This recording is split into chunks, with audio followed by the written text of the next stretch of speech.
I'd like to welcome everyone to another episode of Heart to Heart with Bree. Tonight's guest is my dear friend Richard Coore, also known as the Emperor.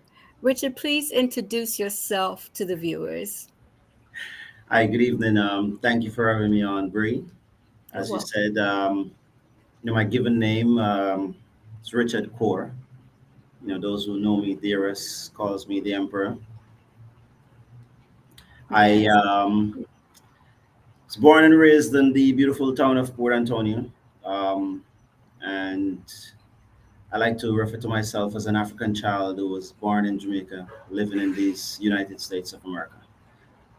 I'm a proud student of the famed Titchfield High School.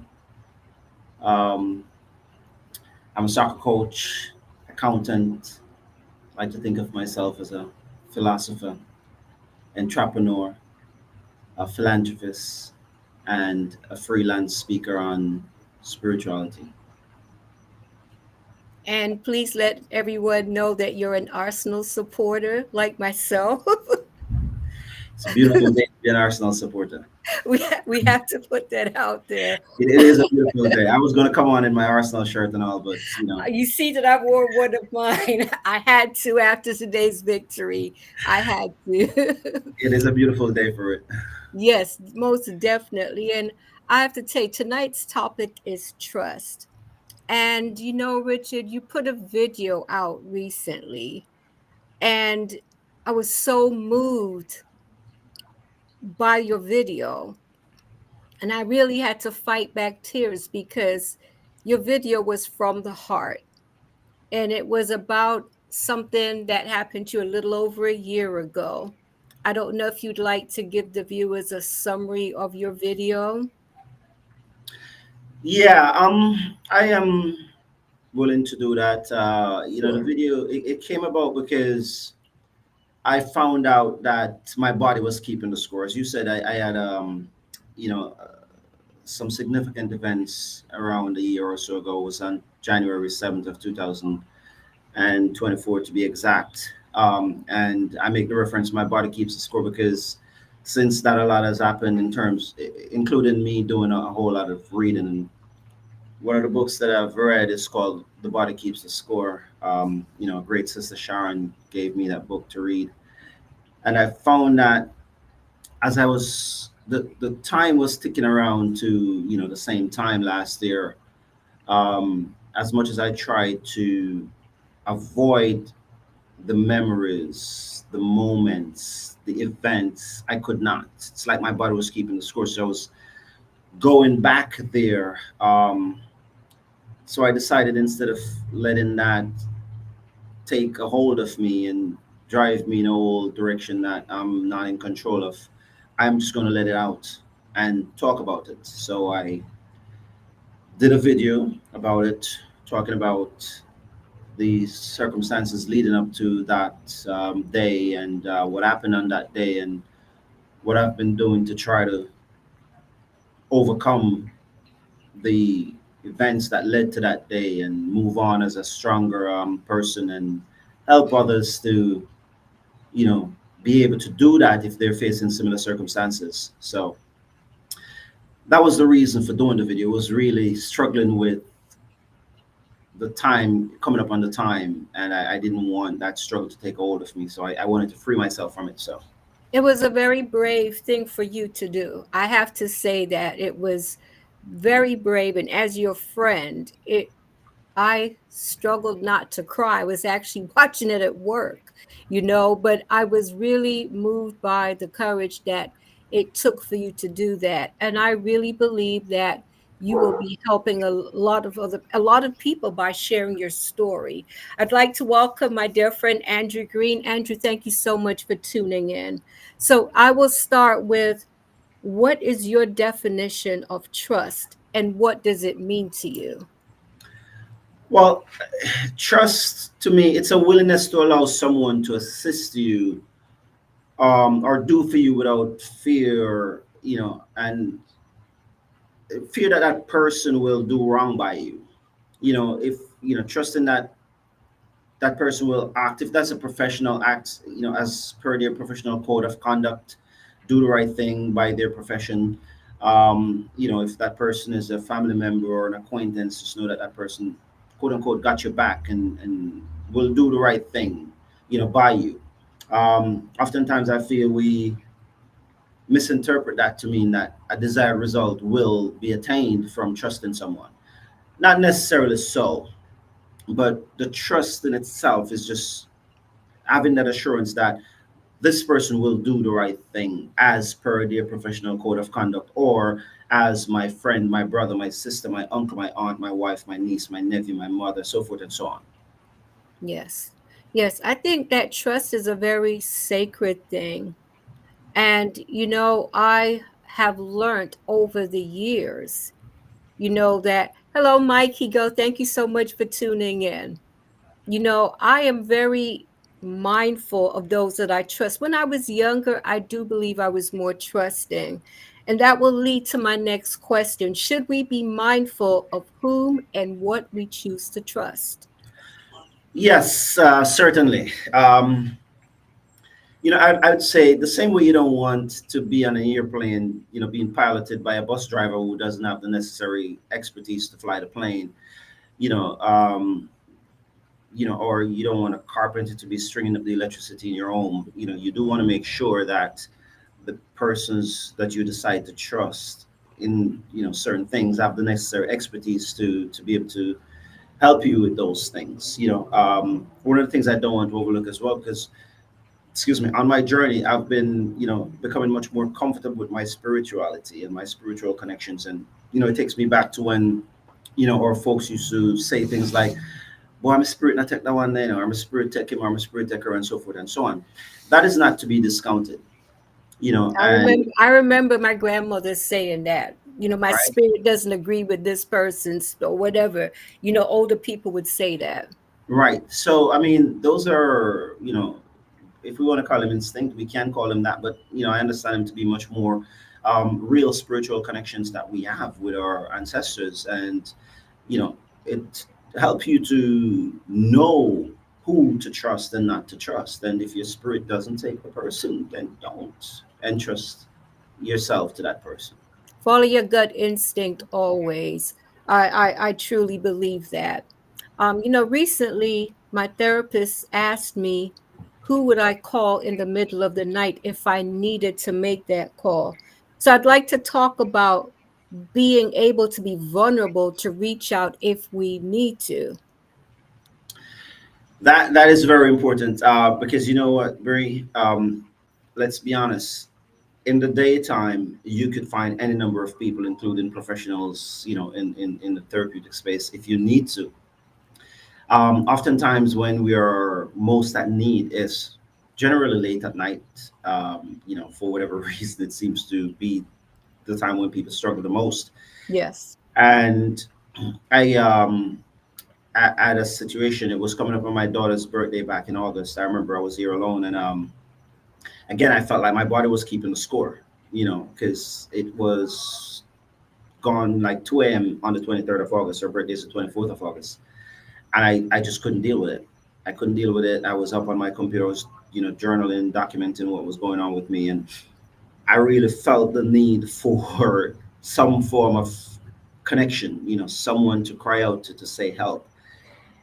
But I appreciate it was very late at night, and not many people are up waiting for you, even if they say to you, listen, I'm here for you. And they very well may be. But they're not sitting up at 1:30, 2 o'clock at night waiting to see if and when you will call on them, and have a need for them. And I remember reaching out to, my core group of supporters to say, listen, I'm struggling, and I know we say I'm here for you, and I know that you really are, but I need somebody right now. And I got a message back a couple of days later from, one of those persons, saying, if that was a mistake or if I really intended to text that hour of the morning. And I'm like, no, yeah, it was intentional. Fortunately for me, I was able to get through that moment. But, it's a difficult one because we interpret that oftentimes as nobody's there for me. and it's not necessarily true. You know, because it's a difficult time, and people have other things going on, and you know, but we want to be able to find other ways of being able to get through, because individuals at that time of the morning, night, whenever, when you face that difficulty, it's very difficult and rare that you will find people. They do exist. Well, you know something, and I've said it to you in the past. I mean, I'll say it to you now, and I'll say it to my friends who are watching. You know, I always leave my phone on, and my phone is next to my bed. You Mhm. know, so it's like I would like to know that if someone was in need of a conversation, because you know what, I would rather lose some sleep and be of support to someone that needed it. I've been on the other end where I felt I needed support. You know, like this is the time of year where I struggle because it's like my season of mourning, you know, for when my son passed away in his funeral. And, you know, I remember that first Mother's Day and without him, and I was really upset. And when I checked my messenger, Mikey sent me the most beautiful message, you know, and I was really moved by the fact that he even remembered, you know, and it's been 9 years later, almost 9 years later, and I never forgot that.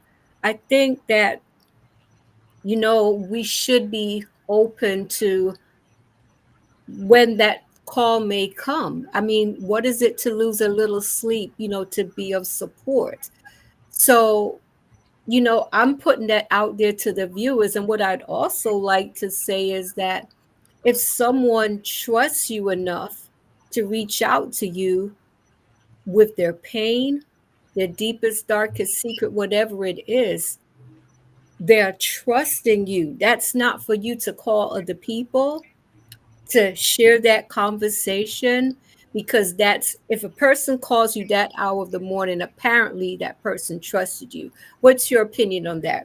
No, that is definitely true. And what I find, Brie, is that people like ourselves who, are, empaths to begin with, and who have faced, these significant situations. And, again, my, condolences to, you and losing your son. I mean, I know it's been a while, but, it's still something that you have to be dealing with constantly. Yes, So people like ourselves who have had these traumatic events, we are more open to being there for others because we know what that yes, feels like when you're on the other end. So, and yeah, I agree. And I always say to people that, um, be there for someone who can't be there for themselves. Love yes, someone until they can love themselves. Help someone yes, to stand up until they could stand on their own. It's really important, and it's part of the reason why a lot of us we don't trust people, because people will say, "I'm here for you," but then when you're calling around and no one is there, I mean, that's what led me to almost ending my own life on January 7th, because I called everyone that I could call. Richie, I feel so sad because you didn't call me. You know, you know, I mean, honestly, I mean, you just it's there's a couple friends that I have that I call my brothers, and you know I refer to you as my little brother. You Yes. know, it's like ever since from the day we met, which was just a few years ago, but I feel as if I've known you for a lifetime. All You right. know, so it's like no, but trust, no, I get it, I get it, I get it. You know, And but I am here for you always. And Bree, if I'm to be honest, like as I said earlier, like sometimes when people don't pick up, it's not because they're not there for you or they don't want to be there for you. They're definitely there for you. My brother, I called my own brother that day and he didn't pick up. But Life, sometimes life, just you know, life. on the same breath, he was the one who had people breaking down the door to come in, to make sure that You were I okay. didn't, are myself, so, they might not be there when you call, but, the real cornerstones, they will always be on time. So, Always, yes. always. Andrew is saying, I am really learning something now. And, you know, it was important for me to have Richie on this. He was so open to sharing his story because I know there are other people out there suffering. You know, my podcast came out of me on being on a healing journey. Richie is on a healing journey. And, you know, it's such an important thing, I believe, to take the time to heal, which leads to my next question, Richie. Mhm. Do you trust yourself? You know what, Brie? I will say yes. I do trust myself a whole lot now, and especially being on this journey. And I trust myself now because I feel like I've finally been able to answer the question. Dr. Iman Block, Dandy as we know him, asked me from I was a young boy going to Titchfield. You know, he'd ask me, "Who are you?" And I would answer with my name. I would answer that I'm a footballer, that I'm an accountant, and he'd be like, "Yo, that's what you do. That's your name," so forth and so on. Who are you? But I never quite get what he was asking me. And I get that now. I get that now. I'm very much assured in who I am. I It get makes that. a difference. It Oh, makes a difference. Nasita, thank you so much for tuning in. She says many of us are on this healing journey, and that is for sure. and It makes together a we can go difference. farther. We could sprint and get to a little distance alone, but together we go farther. We go I farther. I I From I agree. I think, you know, I struggled for many years, and looking back I could see where I didn't trust myself and I made a lot of poor decisions during that period. As I have healed, you know, and come in touch with who I am, I think it just makes such a difference to who I am now, because the things I used to deal with and the things I used to accept, I'm no longer willing to do that because I know who and what I am. Mikey says, Bree, you're an exceptional host. Oh, Mikey, thank you so much. You're so kind. And he says the shows are educational. Mikey, it's my goal to touch on subjects that we like to bury our heads in the sand about. And I think, especially for Richie being a male, you know, I think a lot of men tend to, and I'm not saying all men, but tend to suppress their feelings and they don't like to share their pain. And that's why I'm so thankful. And, you know, this video that Richie made, it was from the heart. And that was the thing about Richie. I felt every word that you said in that video. I'm sure that's the feedback you received from most people.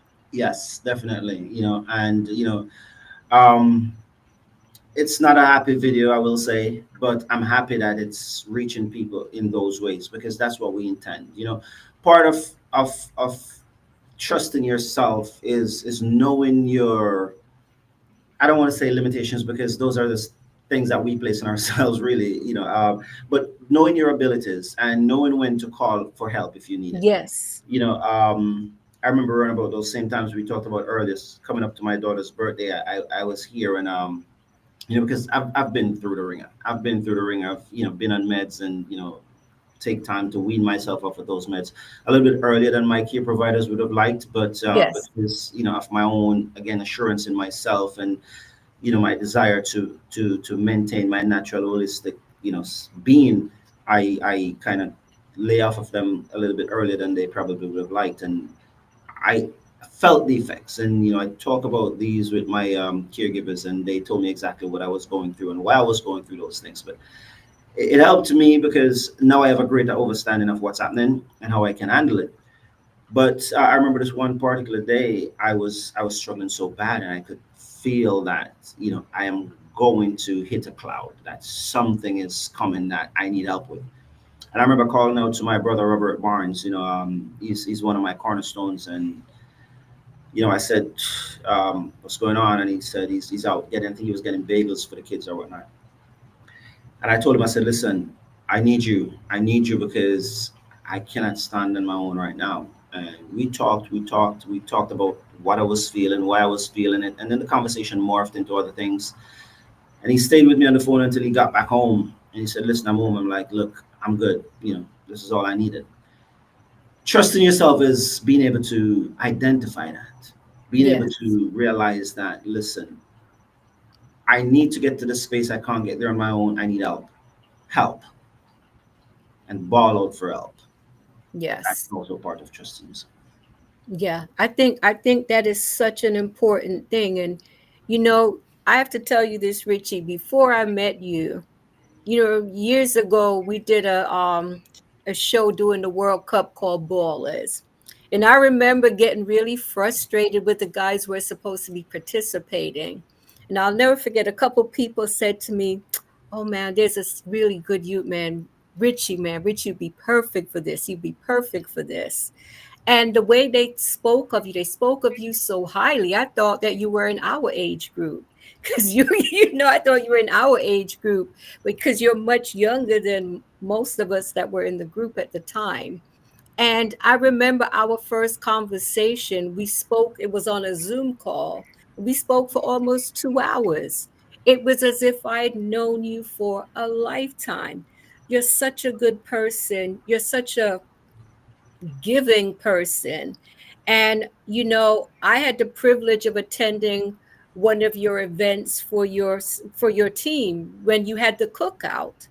Hmm. And I remember parents speaking about you and they just thought the world of you. So it's like, I think that sometimes people like yourself who are so giving and so kind sometimes tend to put themselves on the back burner.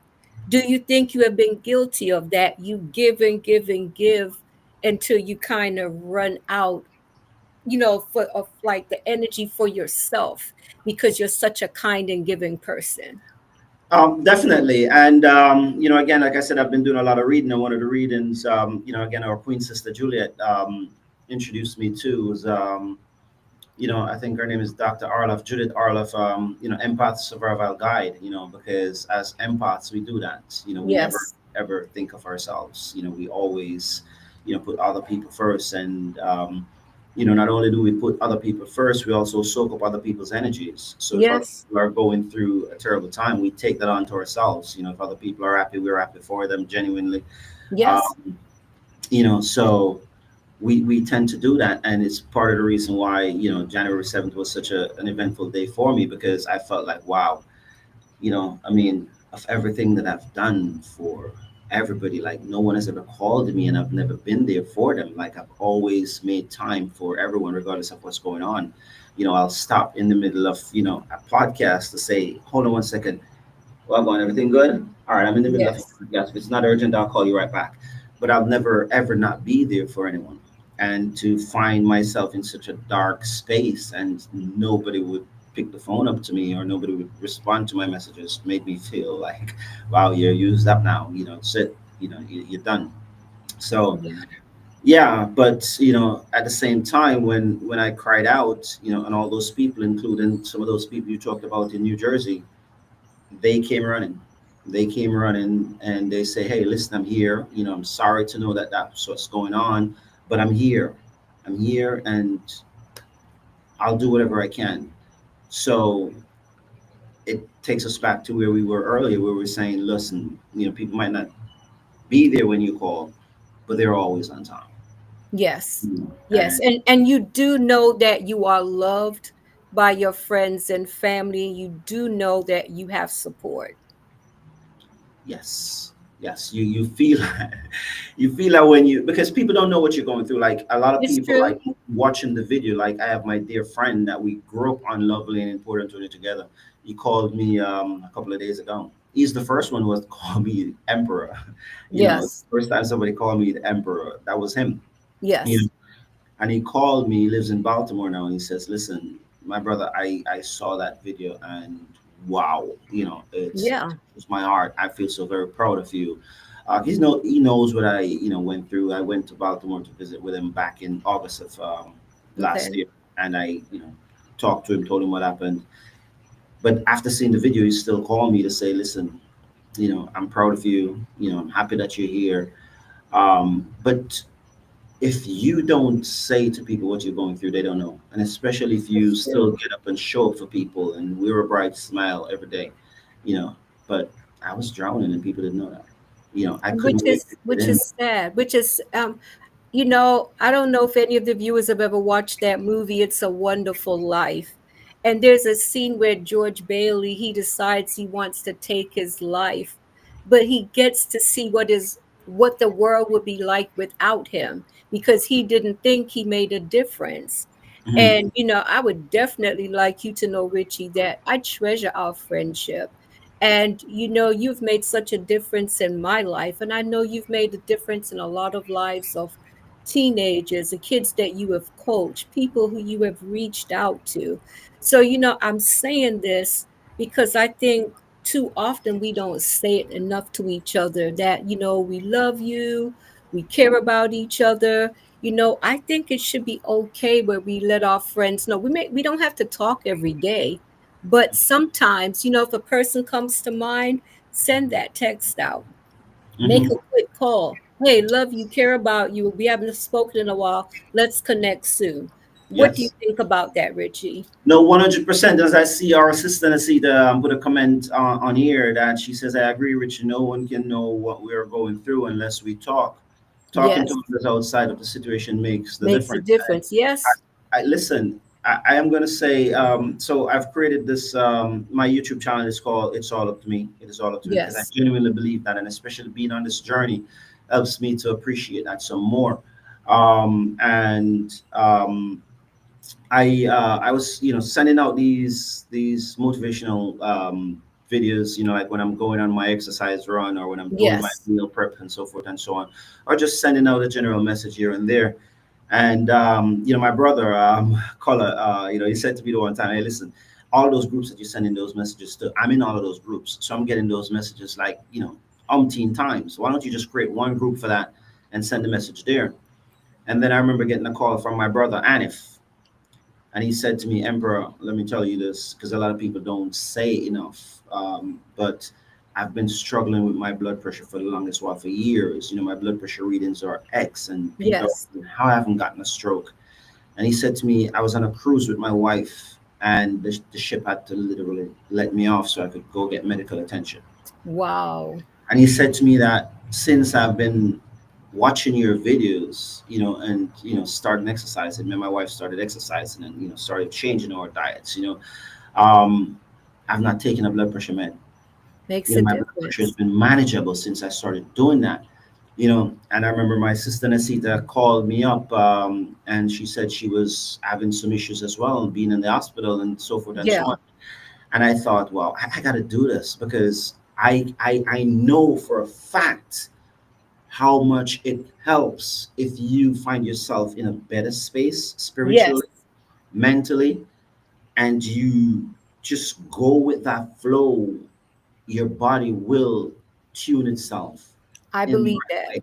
And this is why I formed the group. So Nasita, yes, to your point, I believe that. And I have to tell you, Richie, I was in that group. I have an older phone. Once I get a new phone, I'll ask you to put me back into the group because my phone is running out of space. It's like, I get so many videos on WhatsApp.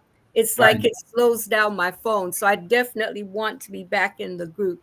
I just had to let you know that. But you're putting out a lot of positive energy out there and you are making a difference. I'd like to welcome my friend Stephanie. Thank you so much for tuning in, Stephanie. I really appreciate it. So, Richie, my next question is, as a parent, how important is it to establish a bond of trust? Well, I go again to, because one of the things, like I said earlier, is that, becoming more assured with my own spirituality. And, we can't discount the spiritual connections. Like you said earlier, that when we first met, and Brie, I'm going to say to you, it is a mutual feeling. Like we felt like we've known each other for a very For a long time. long time. And that is probably because probably because we have known each other for a very long time. When I talk about our spiritual connections, when you're a child, you can remember your parents holding you and throwing you in the air, right, and catching you all the time. You never felt fearful. As a matter of fact, you felt joyful. You wanted them to be doing that all the time, right? You wanted to run to mommy or daddy to get thrown up in the air, yeah, and when the lightning is flashing and the thunder is roaring, you're running to mommy and daddy, right? That's where you get your comfort from. Doesn't matter what, as mommy and daddy hug you or comfort you and tell you it's going to be okay, you have no sense of what they're talking about, but they say it. So it's got to be true. And you Hmm. take that with you, and that provides you all the healing and comfort that you need. So it Yes. is extremely important to establish that trust with your children so that your children know, listen, you got me, and that's all you need. I remember my dear grandmother, rest well, mommy, I love you more than life. You know, we struggled growing up, and I remember a lot of times she would send us next door to Mrs. McKing, the elderly lady name who lived next door to us. She would send us next door to food for food sometimes, and if we would go there and there was no food, she would say stuff to us like, "It's okay, my sons," right? Because it was three of us and we were always together. You could go to sleep. Jesus will send the angel come feed him. Now I know now that that is crap, really. But you didn't know that then. But if mommy said it, it's got to be true, and you would go to bed. But I think everyone in have has different experiences. Because to be honest, I've had experiences like that, but I felt like because I'm a very religious person, and I feel like, Richie,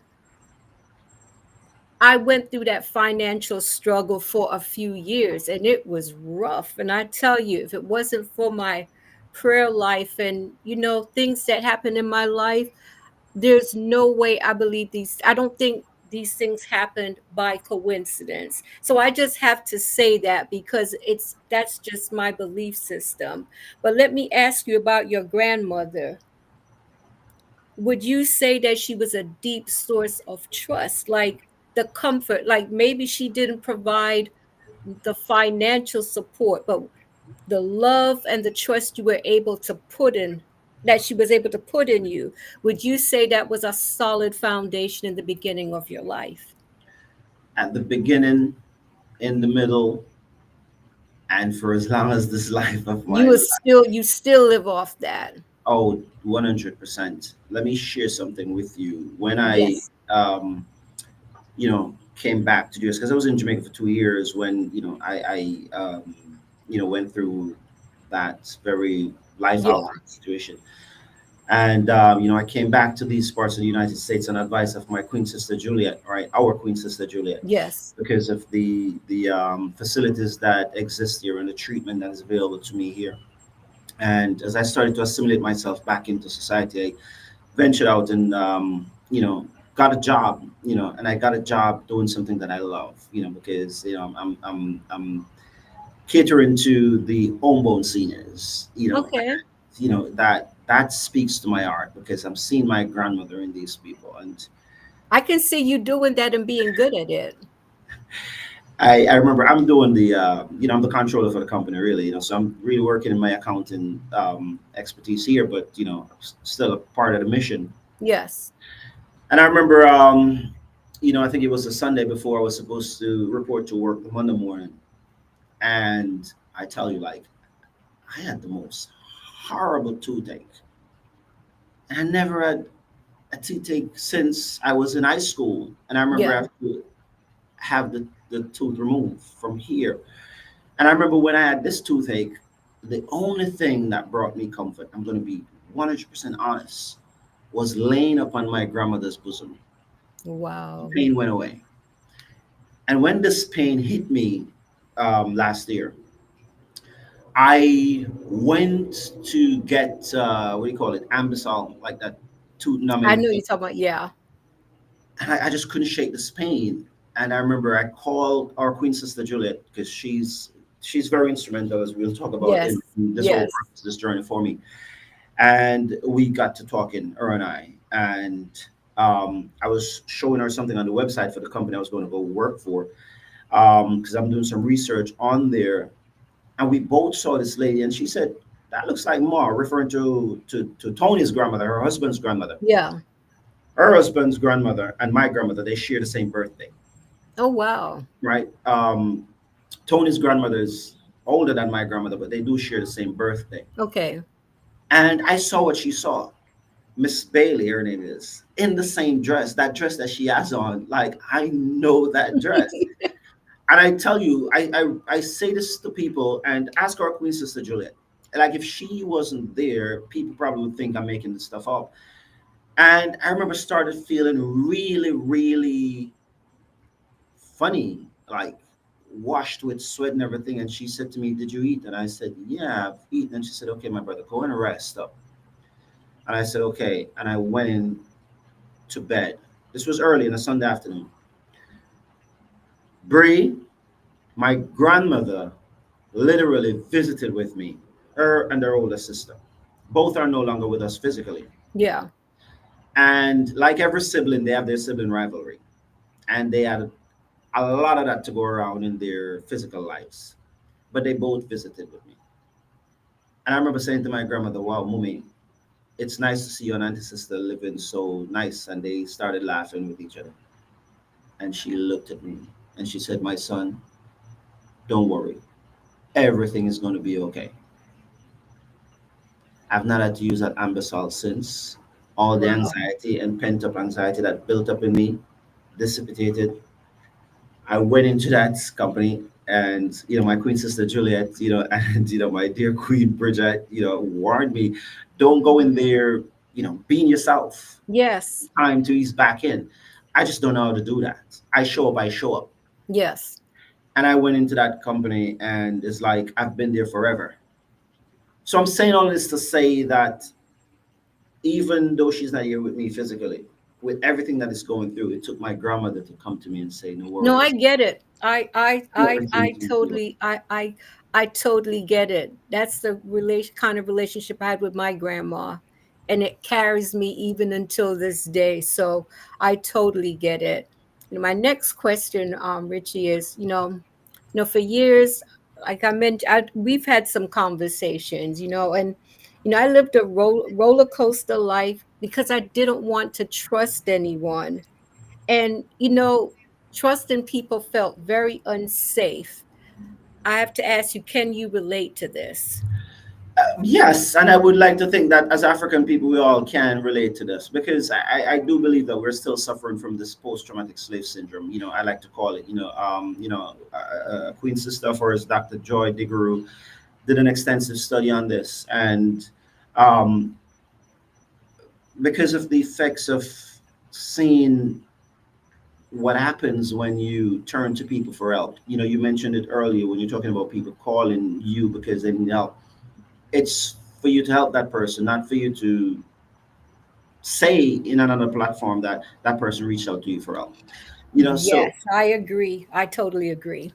yeah, so we all grew up in that culture, if you will, suffering from that trauma that we have not yet resolved, of being untrustworthy of people. So I think we can all relate to that. Yes. My next question is, how has therapy changed your life? And is trust a major part of the process? I'll answer that last part first. Okay. And I would say trust is the entirety of the process, if I'm to be honest with Definitely. you. And it's not even so much so with the therapist and therapy itself than it was with, again, our queen sister Juliet. Um, you know, because when I went for my first treatment session after I came back here, I remember it was a Wednesday morning, and I was very anxious because I just didn't want to be medicated.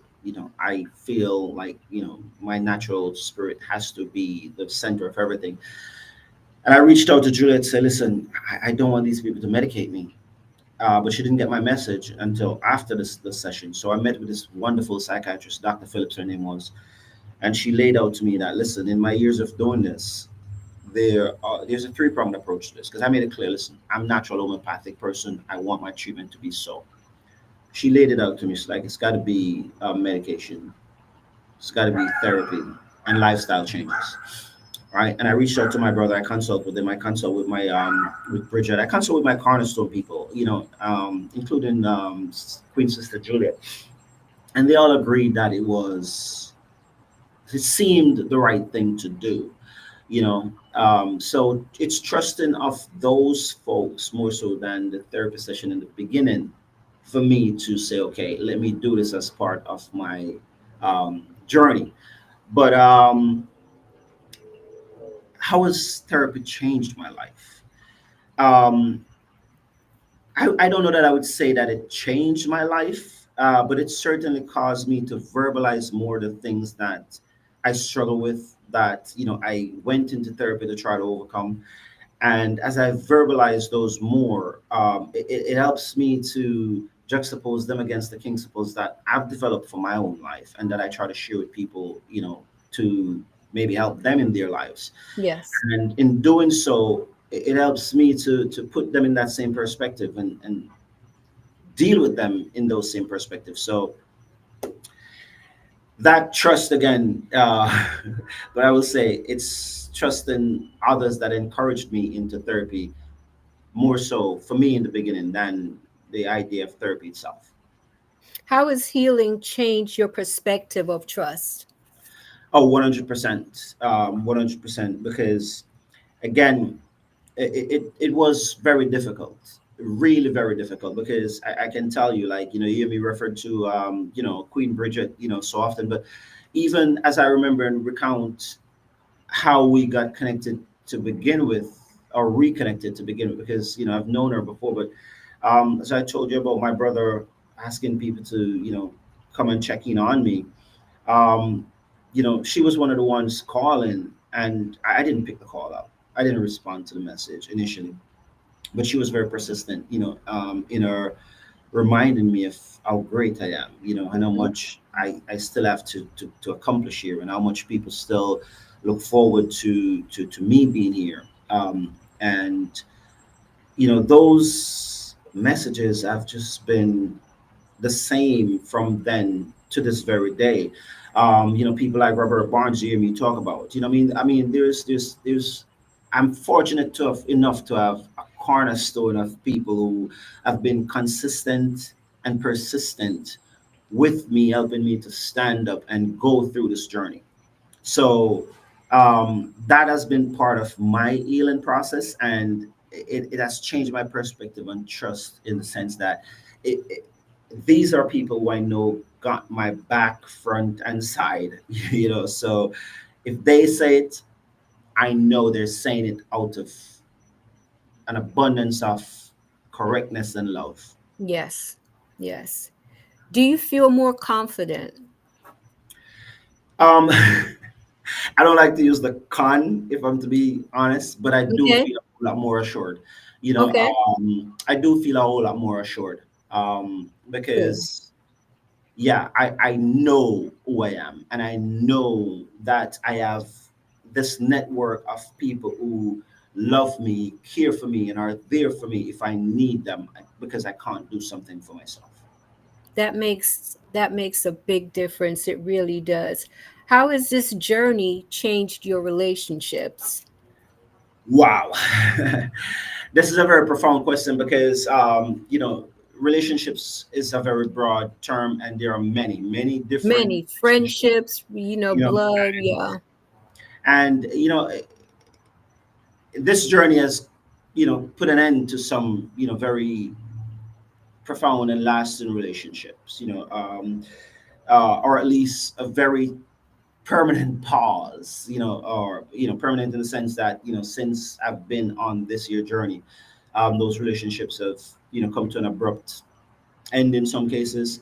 Like I talk about the reconnection of some relationships, new relationships, overstanding the love that some of those same people, like you talk about in Jersey, for example, have for me. I mean, the relationship I've developed with, our queen sister Juliet, for example. So relationships have changed, ended, become better, you know, give me a greater perspective of them. So they have changed in so many ways since I've been on this journey.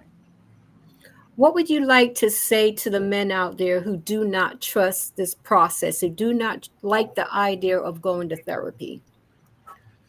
Um, I will say, as I said, when you asked me about my own trust enough therapy, the I can't speak for every individual therapist because I'm sure they vary in terms of their own, even their own qualifications, the way Yes. they deliver. But the process of therapy, I will definitely say go for it. I will definitely say go for it. If you find yourself in a situation where you want to get from here to there, but you are, I wouldn't say incapable, but are struggling to get there on your own, then I would definitely say go out and get that therapy. It's been over a decade that I've been encouraged into therapy, being told that I need therapy. And because of that same male posturing, if you will, because we come from that society and that culture that tells us that you're weak if you do go into therapy. You know, I did not go into therapy. That I'm finding out now was a sign of weakness, not strength, because that cost me a lot. That cost me a lot. And a lot in terms of, you know, name it. Yes, I would say not taking those steps earlier were definitely was definitely the wrong move. So I would say to any man out there who's considering therapy, who's been encouraged to go into therapy, give it a shot. Yes, Give it a shot. I think it's a good thing to do. You know, I've been in therapy for a while. I stopped, and then last year I decided to go back in after taking a break for a few years. Because at one point I felt like I was dependent on the process. But, you know, taking a step back and doing it again now, it's really enhanced my life. So, which leads to my next question. You know, as I have healed, I see connection in a whole new way. I now realize that connection is necessary and that we all need connection. Do you agree? I agree with this 100%. And again, I go back to our spiritual connections. We've been prepped for this from a very long time, from we were young. I mean, you have a sibling, right? Barry, right? Hmm. I don't know, but I didn't grow up as Richie. I grew up as Andrew, Richie, and Jeff. Yeah. Because when my grandmother called for us, she didn't call for me or Andrew or Jeff. It was the three of us. And if you went someplace, you had to go together. You had to come back together. If one of you came back crying, it's the other two responsible to why something happened to him, right? So we weren't necessarily saying this is why we're doing this, but we're being prepped. Like you need to stay connected, right? We hear things like no man is an island, no man stands alone, right? That is because you do need people. Yes. Whatever it is that you're doing, like even if we think about this billionaire, like I'm self-made. No, you're not self-made. You're made because of the connections that you have, because of those people who pay the taxes to build the roadways and the infrastructure that you use for your billionaire becoming self. Yes. So in any aspect of life that you look at it, you need people, you need connection, you need energy. We feed off of each other's energy. So yes, we do need connection 100%. So locking yourself away in a corner and saying I'm going to ride this out by myself, it's not the best way. It doesn't work. You know, I've been there, and you know, I went through a season of solitude, and you know, if it wasn't for going to work, I wouldn't have seen anyone. You know, it's like if I had vacation time, I would make sure I stock up on my groceries, get what I'm because I knew I would not be walking out my front door until it was time to go back to work. Yeah. You know, and that's not, I realize connection is just so important. And you know what? Let me touch on that for a second, Brie, because I do believe that there are times when we do need our little alone time. Yes, And I do go definitely. into my sabbatical sometimes. You have to be honest with yourself. You have to know yourself and be honest with yourself. And there's a difference between scaling back, taking some time to regenerate, as opposed to slipping.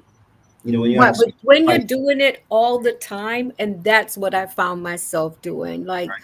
I tried to avoid people, stop going to the store, just started, you know, using Instacart, have my groceries delivered because I just did not want that human contact, you know, Mhm. and that is definitely not a good thing. No. No, I would agree. It's not. Yeah. My next question is I've learned to let go of the past, to forgive those who have hurt me and move on. And it has opened my heart, and I have found that I can now be open to connections. Has the past held you back in any way? It did for quite a while, you Yes. know, because we take time to learn. We take time to learn and become better than we were yesterday. And until you accept that new learning, it's hard to let go off of what you previously known. Yes. um, and my queen sister Juliet again helped me with this a lot. Like, I struggle with, like as you saw in the video, like one of the greatest things that is so difficult for me to accept right now is, the relationship or lack thereof, with my own daughter. I mean, with everybody else, for whatever reason, having enough and parting ways, that one is the most difficult. um and one of the things that Queen Sister Juliet helped me to accept is that sometimes you won't know the answer, It's and true. even if you do know the answer, it doesn't change the reality. It's true. So let's not focus on the yearning for the answer, right? Focus on how do we move forward, because if we decide to move forward, and this is why I termed the video, I titled the video, I lived, so I've got to continue living. Yes. So because for whatever reason I did not end up taking my own life, Thank now I God. got to continue living. Yes. So even though those things are difficult to move past, if you continue to go forward, you have to learn to go forward despite not going forward with them, or at least It's not in true. unison. It's true. That's one of the things I had to learn after the loss of my son, because I kept looking back to the past, thinking, what could I have done? But I had to learn to move forward. I'm not saying it doesn't hurt, but you do have to be very intentional. The Cedar is saying we need each other and people around us who are positive. So true. We do need time alone, but not for long. Great points. Thank you for sharing that, Nisita. And I agree as well, Nasita. You know what I want to add to that, Brie? Because listen, Mhm. I cannot discount in any way, shape, or form um, my relationship with my daughter. As I said There's in the no way. Listen, I met your daughter, very beautiful, intelligent lady, young lady. I believe it's just a pause because I can't imagine you guys not reconnecting. but The love is too strong. and I appreciate that, Brie. Thank you so very much for saying that. Um, I accept that my daughter is grounded, solidly grounded. Yes. Yes, That she my is. daughter has these same connections that we're talking about. That she's Yes. spiritually connected, and for she's taking her own journey, and I have to accept, and with the help of It's my hard, cornerstone, but you have to you do know, it. yep, Yes. she's on her journey right now, and for right now, this part of her journey just doesn't include me. No, I have a daughter that, it's been difficult, because I wish we were closer. I wish she would connect with me, but I had to learn that you have to respect the boundary line that's been established. And Yes. I do believe when it's time to reconnect that it will take place, but something I've come to believe is that I don't believe in forcing connection. It has to be a mutual thing. I want to know you're connecting with me because you want to and not because I force myself upon you. I mean, what do you think about that? And this is why, because again, it's the convincing somebody to do Yeah. something they don't want to do. It's Yeah. con, and I keep saying that because I want to be part of my healing process and my journey and my becoming better than the previous me is being purposeful again about even the way I speak. Yes. So you're right. You have to be free. I like to use the term, it's freedom around here. So you have to be free in your own disposition. In anything you Mhm. do, it should be of your own free will. Because if I have to convince you to do something, you're not doing it because you actually. And that to me is it's the worst thing. And the Nacita's saying it's a pause. He will come around and let her in when she is ready. Yeah, we will be. I mean, I can see it happening, but when it's the time, I mean, who knows? Who knows? Yes. But yeah, you know what it's like if you're in a situation and a person just does not want to be connected. I believe you just have to let them be, and let time run its course. And if the connection is meant to take place, I believe that it will. 100% agreed. Yeah. How has your life changed for the better, and is there anything that you would change? um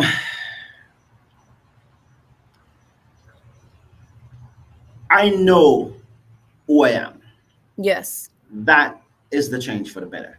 Yes. It took all of this happening for me to accept who I am. Yes. And that for me is a positive change.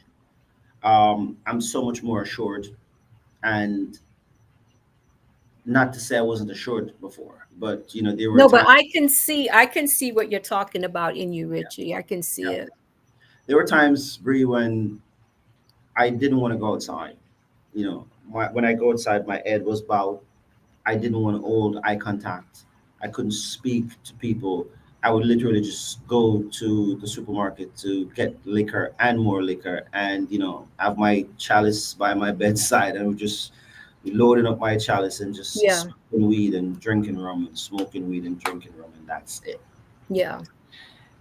I'm so much more assured. Um, what would I change?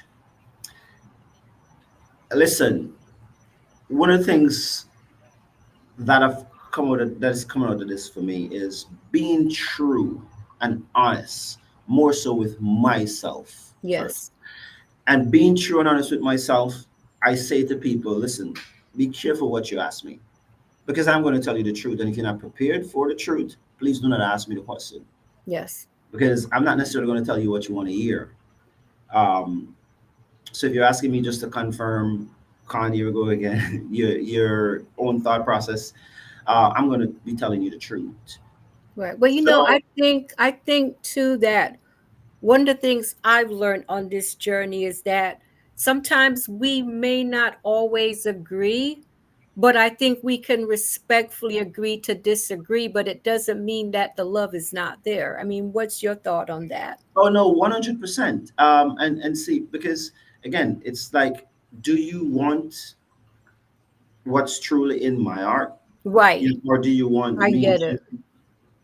appease or agree with your Yes. thought No, I process? totally get where you're You know, coming and from. it may be that those things are one and the same, but if they're not, it doesn't mean that I'm now a bad person. No, no, no, You definitely, definitely know, not. Because I think that's a part of the problem. A lot of people, because there isn't a meeting of the minds, they tend to fall out over the most ridiculous things. We may not always agree, but I think we should be able to, you have enough trust in yourself. I have enough trust in myself. We can trust the friendship or the relationship or whatever to disagree, because it will happen sometimes.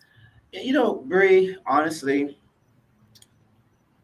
there's a lot of people who've been around me, Mm-hmm. not just through this journey, but before I started on this particular journey, who, I could see how much it overwhelmed, them, how much they bore my pain and suffering, how much they tried to help, and I didn't accept that help. And how much. Was it because you weren't ready? I mean, do you think you just weren't ready? And if I have to answer that now, I would say yes. Okay. But then I thought I didn't need it. Then I thought That I makes could sense. I could Yes. handle it. Then I thought I can do this.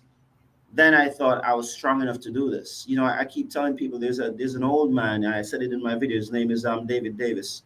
We call him Limey. He's up from the Rio Grande Valley area. We used to buy lime from him, and he said to me one day, "My little brother, don't kill yourself trying to help yourself." Yeah. And I heard him, and I thought, yeah, I got this, because I would get up in the mornings, and my farm was I had two farm locations, right? And one is west in Portland, one is east in Portland. The restaurant was in Port Antonio. So I would go to each farm location in the morning, back to the restaurant, leave the restaurant, go to Fair Prospect to the high school, coach the kids, come back for the closing of the restaurant, the whole cleanup process, That's a lot. and start it all over again. So he saw what I didn't see, and I thought I got this. I didn't have it. I didn't have it.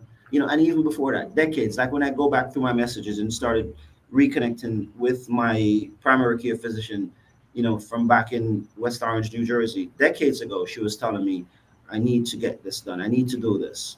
I wasn't doing it. Mel was telling me a long time, Rich, Yeah. you need to do this. You need to do that. I You didn't think just had so much going on. I tell you, Rich, you know, and I've said it to you, and I have to share it with the viewers.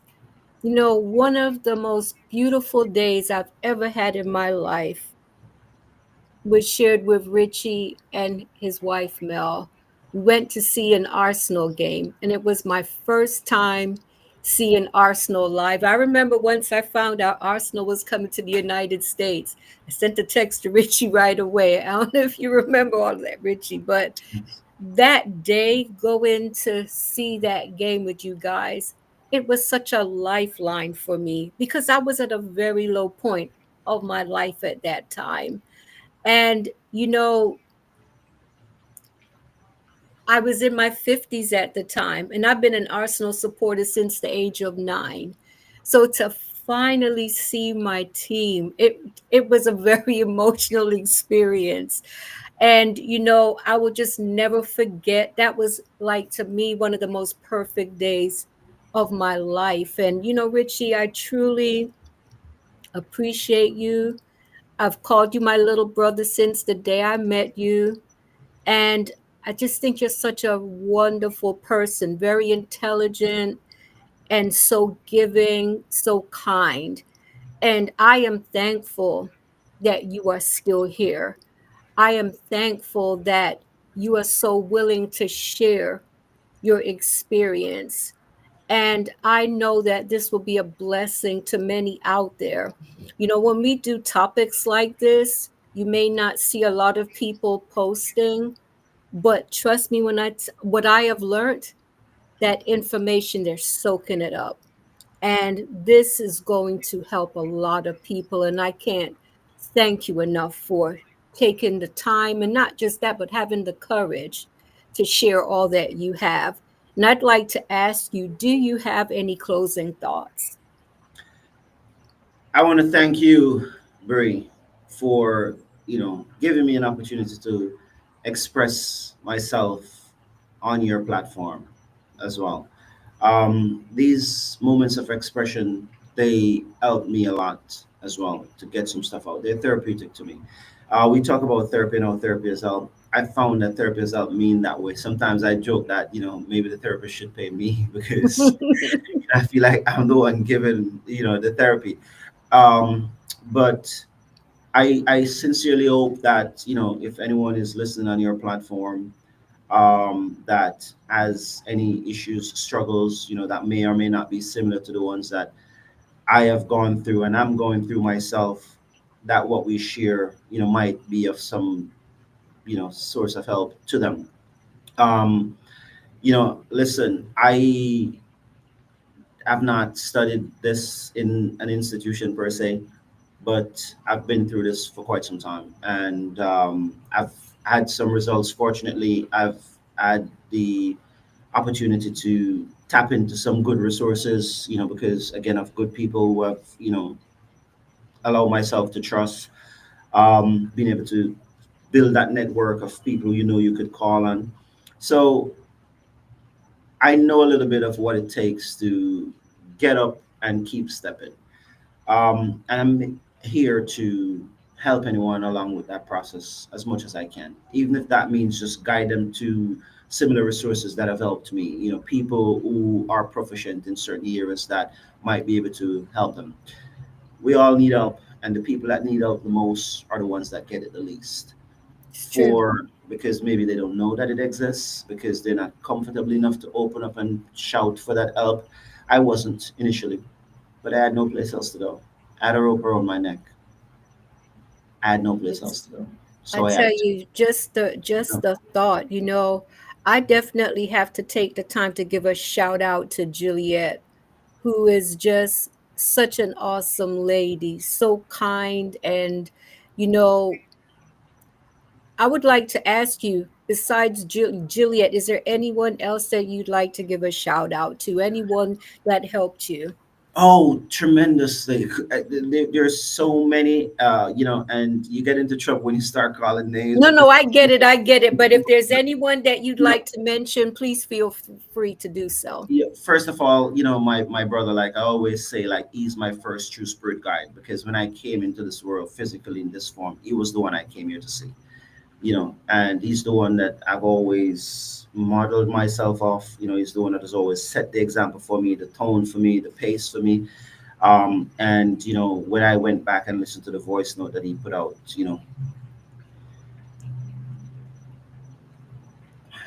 begging It people makes me to. feel emotional. He loves you. He loves you, and the thought of not having you.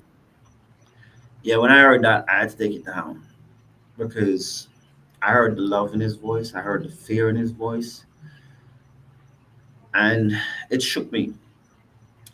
It shook me. And Bridget, like I said, who called that very day, Barnes, who called that very day, the people who came physically, my brethren, Gregory Mills, most of us know him as Popeye.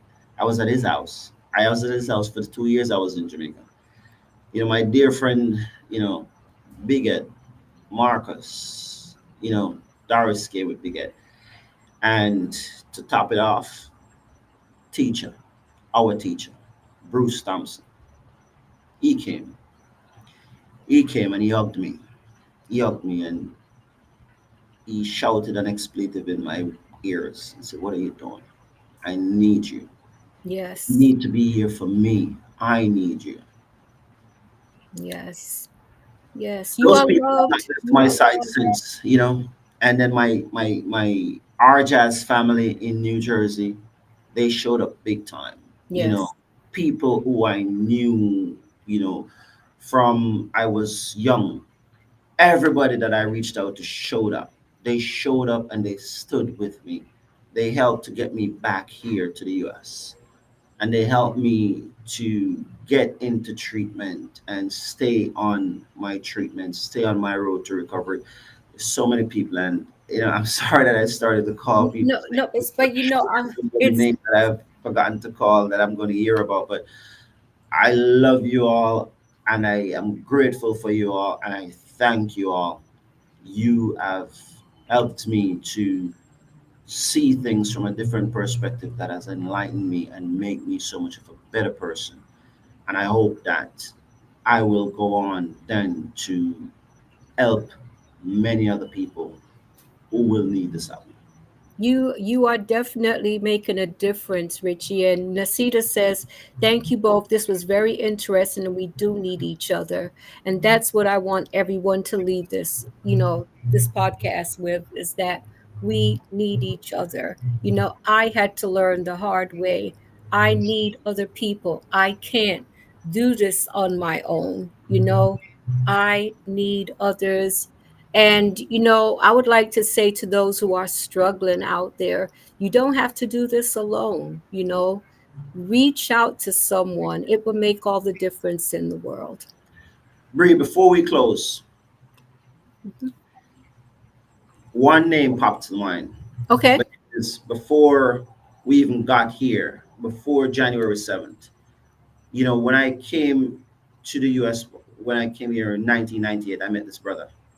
His name is Baron Marshall. We call him Mosiah. Okay. You talk about that 2 a.m. call. My 2 a.m. calls to him were always answered. What a Always. blessing. And I know there are the names that I forget, but I cannot not say that one. Baron Mosiah Marshall, love you, my big brother. Much love and respect. That is you are so love, Richie. You are, you have so many friends that love and care about you.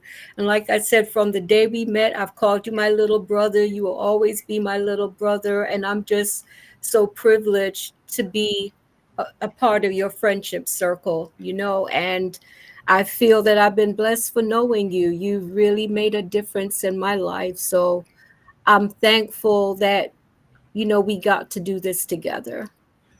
I appreciate love you, my sister. And I tell you, whenever you want to come back, let me know. This platform is to reach out to others and help others who are on a healing journey. At the end of the day, I think our story can be healing to other people who may be going through the same thing and they think they're all alone. I look forward to being back. Definitely. Wonderful, wonderful. Just let me know and we'll definitely put you in the book. Okay, sis. Take care, everyone. I'm wishing everyone a blessed week. And once again, thank you so much, little brother. Thank you, sis, and thank you all for listening in.